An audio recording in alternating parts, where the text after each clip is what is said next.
Salut à tous et à toutes. Tout d'abord, bonne année 2015 à tous. Bienvenue dans cette nouvelle vidéo consacrée à ma collection de films d'horreur. Nous allons commencer l'année par des films très connus, des classiques. J'ai appelé les Predators. Le premier Predator avec Arnold Schwarzenegger. Un grand classique. Le pitch, que tout le monde connaît, c'est un commando qui part en Amérique du Sud pour une opération de sauvetage chapeautée par la CIA. Ils arrivent à sauver l'otage, mais sur le chemin, dans la forêt, ils trouvent des corps écorchés. Et ils apprennent, de la part d'une prisonnière, que une créature vit dans la forêt et qu'elle vient chasser tous les étés, je crois. Ça, c'est de la bombe, quoi. Predator, c'est de la bombe. Je me souviens à l'époque, tout au début, je l'ai vu quand la première fois qu'on voit le Predator, on était comme fou, quoi. C'était la première fois qu'on le voyait. En plus, c'était un film bien typique de l'époque avec des héros piqués aux stéroïdes, bien dodus, bien musclés, bien badass. Les bonnes gueules de l'époque, quoi. Schwarzy, l'acteur qui faisait Apollo Creed dans Rocky, ils y étaient tous, quoi. Le duel entre le Predator et l'Amérindien, tout y est. C'est vraiment un excellent film. J'adore ce film. Même autant d'années après, j'ai toujours autant de plaisir à le revoir, quoi. Ce film, il était indémodable. Passons à sa suite. Predator 2, avec Danny Glover. Celui-là, il se passe en ville. Danny Glover, c'est un inspecteur de police. Et il assiste au massacre de deux bandes de narcotrafiquants, les Colombiens et les Jamaïcains. Au début, il pense que c'est une guerre des gangs, puis il comprend qu'il y a autre chose en dessous, derrière tout ça. Celui-là, pareil, c'est une bombe. Pareil, les gueules badass, celle de Danny Glover, Gary Busey dans le rôle d'un méchant de la CIA. C'est c'est excellent. De A à Z, c'est le genre de film jouissif qu'on faisait à l'époque. Predator 2, pour moi, est tout aussi beau que le premier. Les scènes dans la ville sont superbes. Le duel contre le Predator est génial. Pour moi, le 1 comme le 2, c'est des super films à voir et à revoir, quoi. Des grands classiques. Des très grands classiques, de très très bons films d'horreur. Et de science-fiction. Et d'action.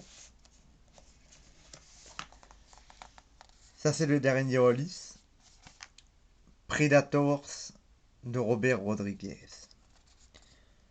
Le film a reçu parfois des mauvaises critiques. Moi, je ne suis pas d'accord. J'ai trouvé ce film ultra jouissif. Ce n'est pas un remake. C'est plutôt un hommage. Une bande de gros bras venant de divers horizons sont kidnappés sur Terre, emmenés sur une planète et lancés comme du gibier pour que les prédateurs se fassent la main. Dans ce film, il y a tout. Il y a de l'action. Il y a du survival. Comment les humains vont s'unir pour lutter contre les prédateurs. Il y a d'autres créatures que les prédateurs traquent. Il y a deux races de prédateurs qui se font une sorte de guerre, de clans. Pour moi, ce film est excellent. En plus, lui aussi, il a repris le postulat des bonnes grosses gueules badass comme Danny Trejo, euh, le japonais qui fait le Yakuza. Il est excellent. Il est excellent. Tout est poussé à son paroxysme dans ce Predators. Moi, je l'ai adoré. Franchement, Predators, pour moi, c'est un très beau film. Surtout si vous avez adoré le 1 et le 2, ben vous ne pourrez aimer qu'aimer celui-là, qui pour moi est un hommage et qui est excellent. Passons à la suite.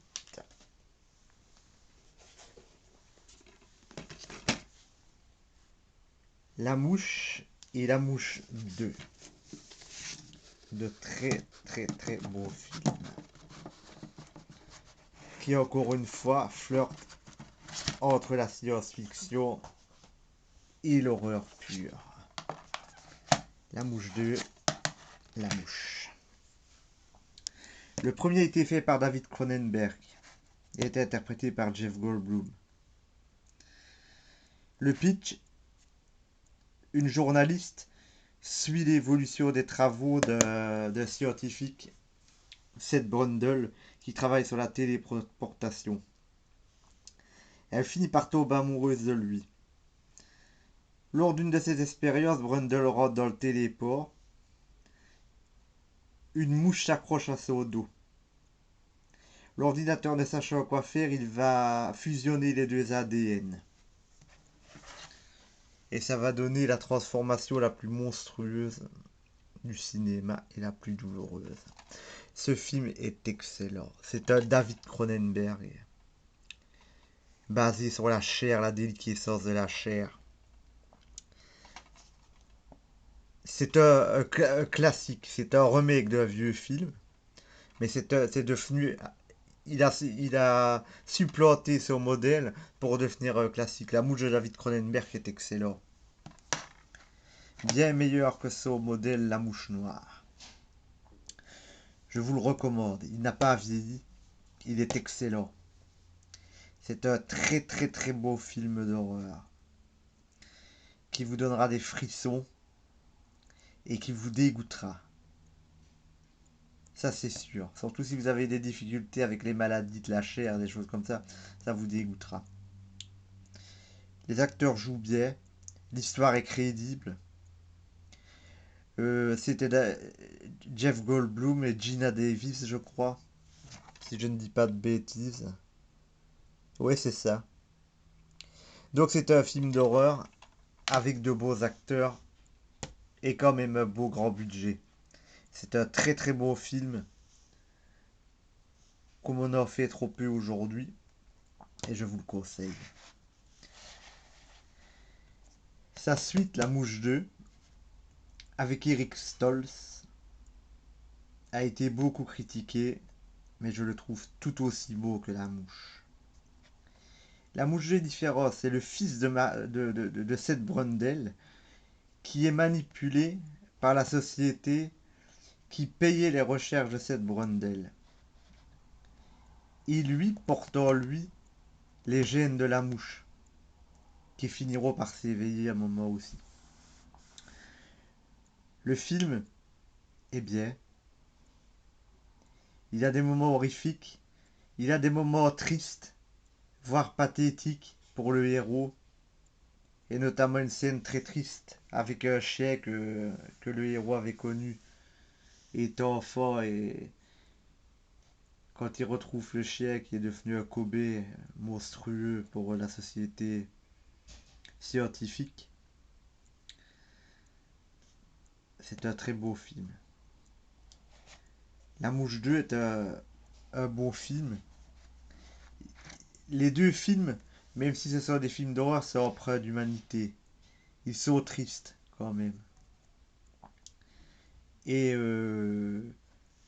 franchement, bien souvent la suite est moins bonne que l'original. Moi j'ai aimé la suite, j'ai aimé l'original, et en tant que collectionneur, je peux vous recommander d'avoir les deux. Parce ils sont bien tous les deux. Voilà, c'était la première vidéo de 2015. Je souhaite à mes amis collectionneurs que cette année soit prospère, qu'ils puissent continuer leur collection et découvrir de nouveaux films d'horreur. Quant à moi, je vous souhaite une bonne journée et vous dis au revoir et à bientôt pour une prochaine vidéo.